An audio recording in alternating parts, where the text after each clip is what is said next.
সমাজ কল্যাণ ইনস্টিটিউট, এই জায়গাগুলো আমাদের মূল ক্যাম্পাস থেকে কিছুটা বাহিরে।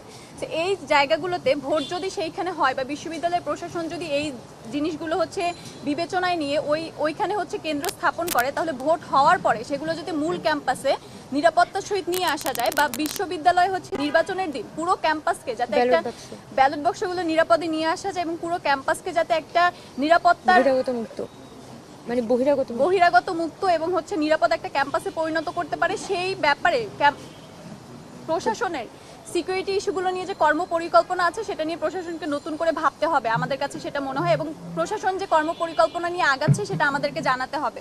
এটা একটা জিনিস আমাদের সিকিউরিটি ইস্যু নিয়ে ছিল। আরেকটা জিনিস হচ্ছে নির্বাচনের দিন আমরা জানি যে ঢাকা বিশ্ববিদ্যালয়ের যে বাসগুলো আছে সেগুলো নির্ধারিত একটা ট্রিপে হচ্ছে চলাফেরা করে। নির্বাচনের দিন এই ট্রিপ সংখ্যা হচ্ছে প্রশাসনকে বাড়াতে হবে। একটা খুবই কনসার্নের জিনিস আমরা হচ্ছে ডাকসুকে কেন্দ্র করে এখন দেখতে পাচ্ছি